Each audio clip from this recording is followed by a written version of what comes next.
Ayan po, dito kami Binangunan. Papunta kami ng... Saan tayo punta? Ano? Sa Tansa, sa Cavite. Okay, Tanza, Cavite. Yan. Pastor Arnel, Pastor Abdul at si Tatay Will. Let's go! Dito na po kami sa C6. Yan.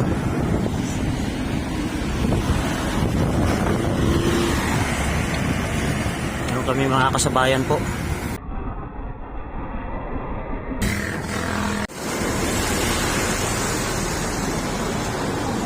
Galing kami sa Binangunan, Rizal. Yan. Grabing init. Umalis kasi kami doon mag 10:21 ng umaga. Kaya pagdating namin dito, tirik yung araw. Yan. Tara, let's go na. Ayan po, SM Bacoor na. Okay, mula Taguig kanina. Ngayon lang kami huminto ulit. Pangalawang hinto namin. Mula Binangunan, Rizal. Huminto kami unang hinto po namin ay Taguig. Ngayon naman dito na kami sa Kawit, Cavite. Yan. Liling. Sabi init ng araw.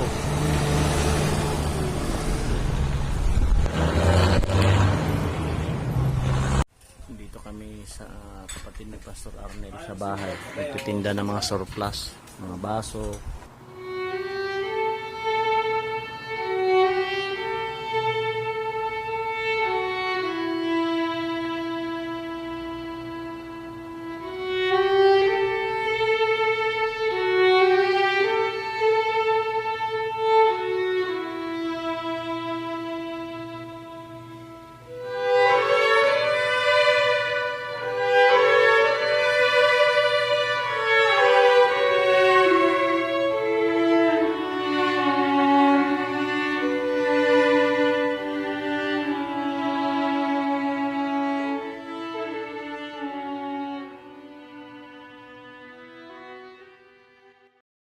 Hindi po, ipusuyo kung may mga sasakyan kayo, pwede po kayo pumunta dito. Oo. Ganun. Ayan.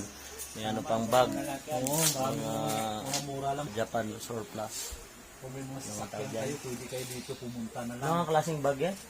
Ano yan, pang luggage. Oo. Luggage. Pagkain. Ito, kung sakaling Tansa, Cavite. Anong tawag niyan, Masar? Ano, Piata. Piatar. Ayan. Piyata. Piata. Wow, buksan. Guys, Sayo, we have a new say. instrument from Japan. Dapat matugtog ni Pastor Arnel pa. Ayan, para natin. May kulang na isang string, paano ka mapalitan yan? parang gitara lang. Parang gitara lang din. Bibilan ako ng string. Alam mo ganun Pastor Arnel, oh.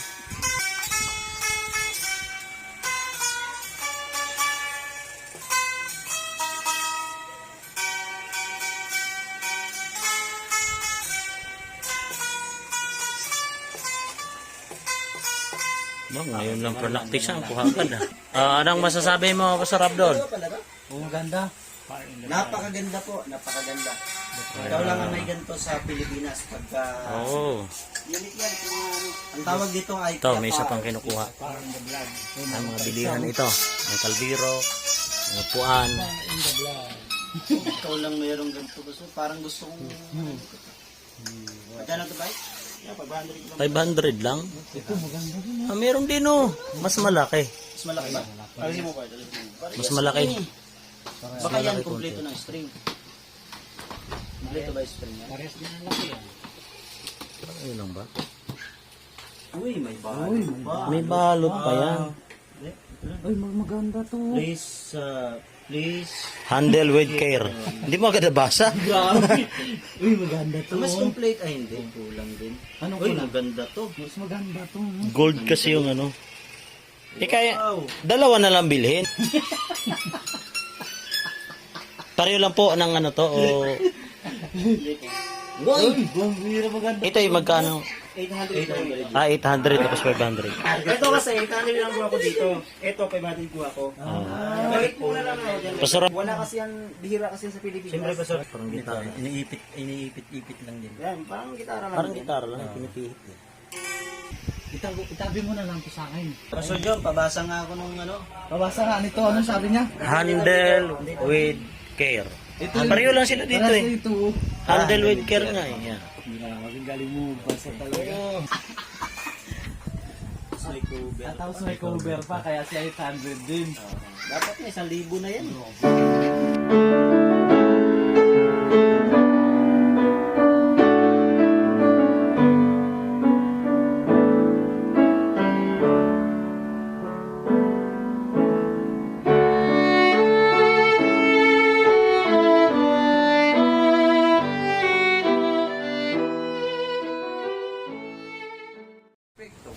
Maaari sa harapan ng kapwa nating tao, mabait tayo. Pero sa harapan ng Diyos, nandun pa rin yung kasalanan. Okay? Kaya sabi dun sa Romans 6:23, sapagkat ang kabayaran ng Soloy kasalanan ay dito po kamatayan. sa Tansa, Kaya yung iba, Cavite. minsan din natin naunawaan, yung iba nagbibigti. Para Sa pagkatapos kapatid ni mamatay, Tatay Willie. tapos na yung problema. Mayroon pa pala mas malaking problema. Pagkatapos natin nung mamatay, kasi mayroon pang hatol ang Panginoon sa atin. Mayroong langit, mayroon ding impyerno. Kaya ngayon tanong, anong uri kaya ng tao ang mapupunta sa langit? Sabi nila, mababait. Oo, mababait at yung mga mabubuti. Ano naman kaya yung uri ng tao yung mapupunta sa lugar ng impyerno? Yung mga makasalanan. Tayo kaya, makapagtaas kaya tayo ng kamay sa harapan ng Diyos. Panginoon, ako wala po akong kasalanan. Kaya natin itaas yung kamay natin pag sabihin natin sa Panginoon, Panginoon, wala akong kasalanan na nagagawa nung nabubuhay pa After ako sa mag-bike, lupa. Solwing. Sa palagay po, hindi natin matataas eh. Kasi alam natin sa sarili natin na tayo po ay makasalanan sa harapan ng Diyos. Yung bugtong na anak. Sino ba yung bugtong na anak na ito?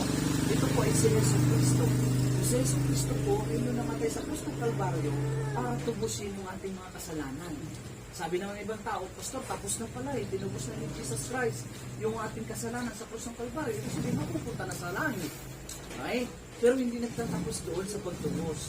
Sabi niya doon sa Romans 10 verse 9, sabi niya, kung ipapahayag ng iyong bibig na sa Jesus na Panginoon at sasampalataya ka sa iyong puso na siya ay namatay at binuhay na magmuli ng Diyos, sabi niya, ikaw ay maliligtas. So, ibig sabihin, Amen. yung ating kasalanan ay may kabayaran po pala sa lugar ng impyerno. Ngunit Ama, salamat po sa iyong anak na si Jesus na namatay sa krus ng Kalbaryo at muling nabuhay upang ihango po kami sa impyerno. Ngayon po ay alas 7 na po ng gabi. 7:05, pauwi na po kami ng Rizal.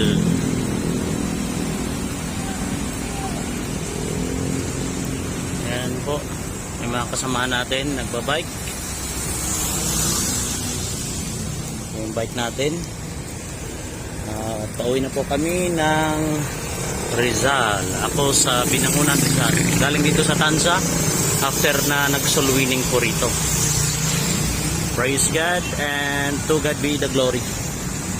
Yan mga biker.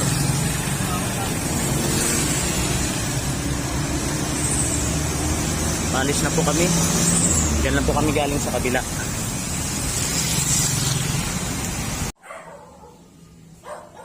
Praise God at nakarating din po rito sa Binangonan. 11:21 ng gabi.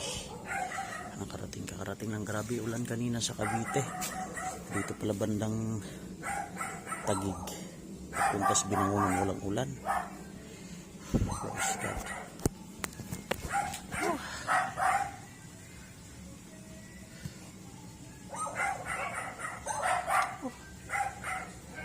Thank you, Lord. Pastor Arnel nagbiyahe pa ngayon pauwi pa lang puntang Cardona. Tatay Willie nasa kanina pa nasa Tagig sa kanila at si Pastor Abdul doon na rin sa Taytay sa kanila. Praise God alone. Next time ulit at biyahe ng Panginoon na kapag ministry din po doon sa Tanza, Cavite. Glory to God alone.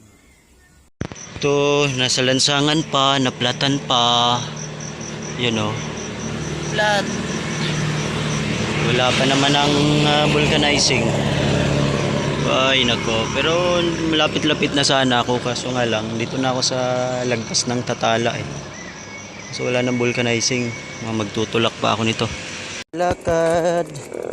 Dahil flat ang gulong. Lalakad tayo ngayon. Wala pang mga masakyan.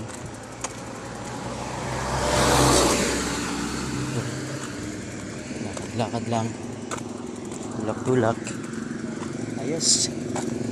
Wala Cavite. Kung kailan malapit na sa Cardona, naplatan pa.